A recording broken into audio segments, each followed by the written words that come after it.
can Liz Truss cling on? We will speak to one of the best connected political journalists in the country, The Telegraph's Christopher Hope, in just a few minutes.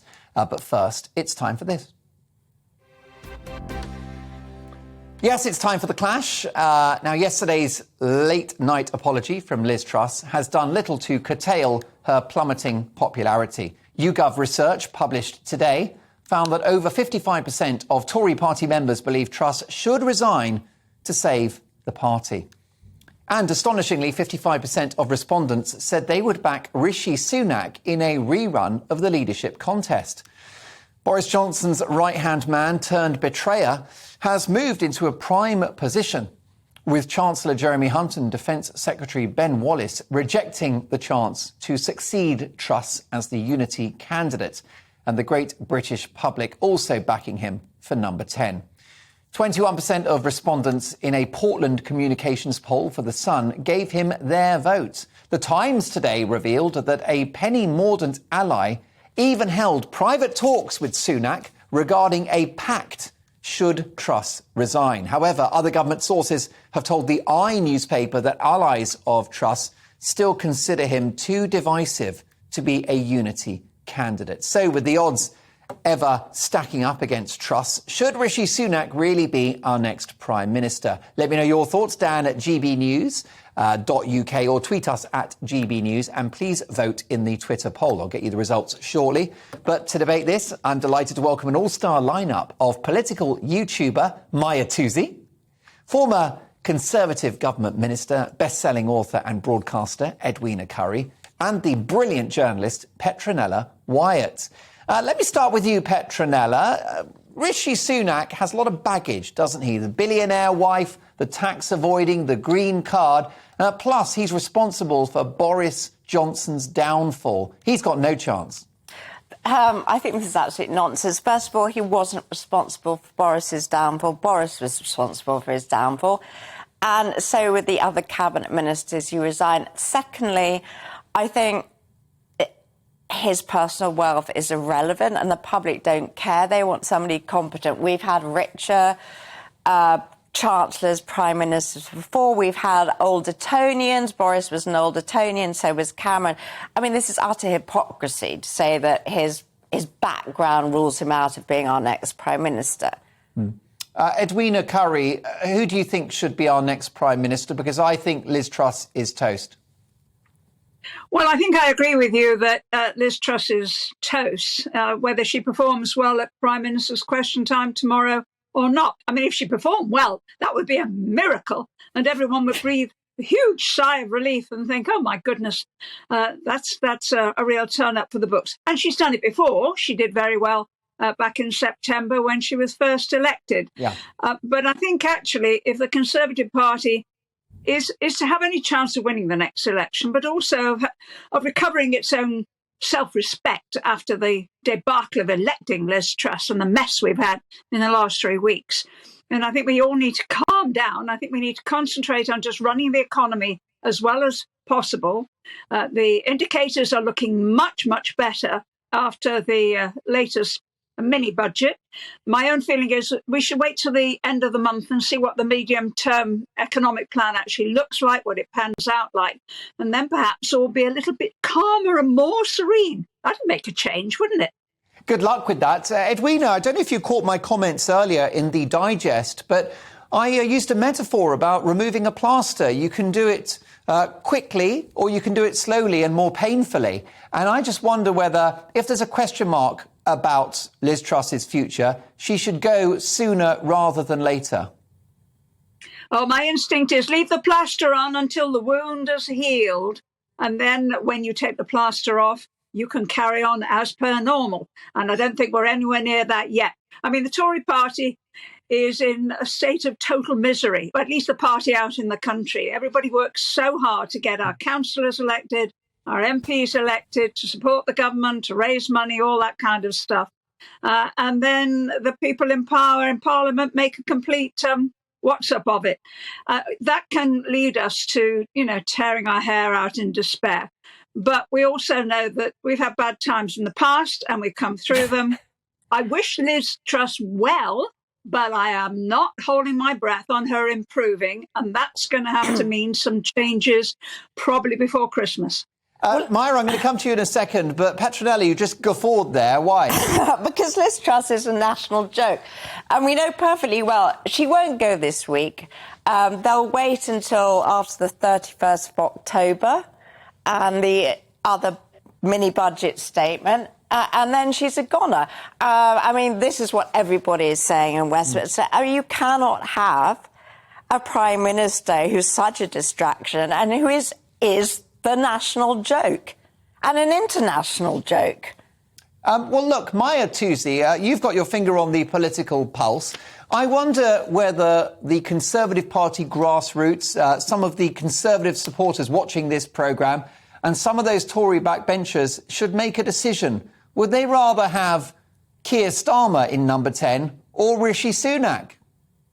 First things first, someone should tell the Tory party that it's drunk, then it needs to go home.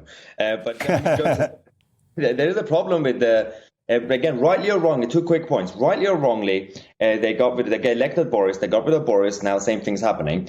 That aside, despite all that, when you are treating members like they don't matter, you basically get them to elect Boris Johnson, and then you get rid of him. And then they want someone like Penny and Kemi Badenoch on the ballot paper. You give them Rishi Sunak and Liz Truss, and then they eventually vote for Liz Truss. And then you say, no, your result was wrong. We're going to get rid of it again. This time we're not going to give you a vote. That's a big problem. Again, rightly or wrongly, you have to sort out the party first. You know, people say economics first, then politics. If you don't have the party behind you and then the country's support, you can't really just do economics because politics and economics is mixed. Second quick point is that Rishi Sunak right now only seems better compared to Liz Truss to some people, just because. Basic example is when you have a new boyfriend and the new boyfriend is disappointingly boring and emotionally lazy, somehow the ex-boyfriend suddenly becomes attractive. And you forget about all the other bad stuff about the ex-boyfriend. If Rishi Sunak comes back, all the bad stuff is going to come out. He doesn't have work. What bad stuff? He wants to his links, his and his family's links to Chinese firms that want to promote, say, digital IDs. Are you saying that all politicians are kind of sort of moral virgins who rise from the sea with no past and no baggage at all? Because you're in cloud cuckoo land, I'm afraid. Although Petronella, many. I don't think I ever said that at this point. Although, no, perhaps you can develop this concern about Rishi Sunak, Maya. People see him as a globalist. They see him as a sort of puppet of the World Economic Forum, someone that's very pro a cashless society and these unelected bodies controlling our lives. This is the perception of Rishi Sunak, isn't it, Maya? I mean, that is the perception, and perception does matter. I don't find this a perception at all. I think that people are longing for a competent Prime Minister who is rather safe and maybe a little bit boring, which I think he is. But I also find him much more relatable. He knows how to relate to people far better than Truss. I mean, he's surprisingly good at that. Again, this is I don't think that's going to be the choice at all. I think what you're trying to do is rerun the contest of the summer. And if there's one thing that most of the party workers, shall we say, outside London, are dead keen not to have is another run of, oh my God, 18 hustings and all the rest of it. It was awful. Sure, Edwina, but what about the MPs? Because it's the MPs who will get rid of her, despite what the members might want. I think that's probably right, Petronella, because in the end, the Prime Minister, we elect the leader of the party, but in the end, the Prime Minister is the person who can command a majority in the House of Commons. And that's always been the case. That's a constitutional case, and it's always been like that. Now, my own feeling is that the 22 committee led by Graham Brady have got to redo the bits of constitution about how we choose the leader of the party. Yeah, I agree with you. When we're in opposition, we have a lot of freedom, we can have a lot of fun, we can talk about philosophy and politics and go on for months. In the face and the nails and everything. We can't do that when we're actually trying to run the country at the same time. And the country is then going to suffer from this uncertainty. So my own feeling is that while we are in office, as we are at the moment, and I hope we'll be for the next couple of years, that it should be the members of Parliament who decide. They can decide quickly, and that decision about changing the rules can be done by a ballot of the members, and I'm sure they would say, oh, yes, for heaven's sake, get on with it.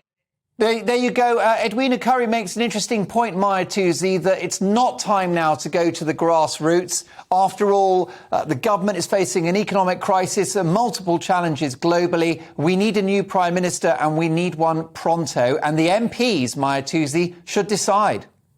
There's definitely a legitimate debate to have about changing the rules, especially when it comes to if you're in government. Absolutely fine.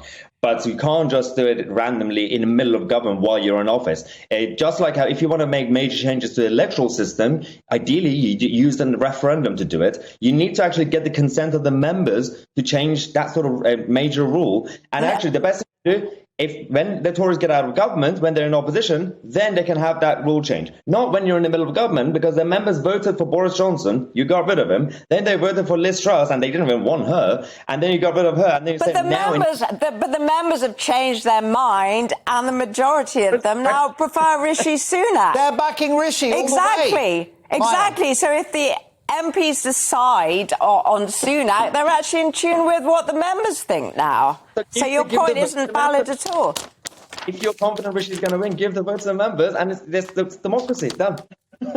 Time is money. Time is money. OK, so I'm hearing from Petronella that Truss is out by the end of October. I'm hearing that from Edwina as well. So Petronella, who's our next Prime Minister? Time to get the crystal ball out. Who do you think? I hope it's Rishi. It's either Rishi or Penny Mordaunt. They're at the moment they're battling it out. All right, Edwina, who's our next Prime Minister post October?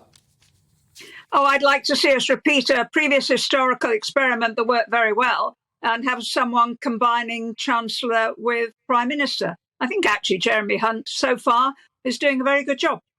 Crime, blimey, OK. And finally, what do you think, Maya? Who's our next Prime Minister in November?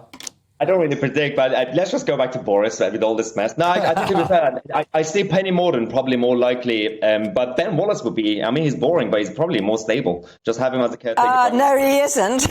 Believe me, he isn't. There you go. There speaks a woman who knows.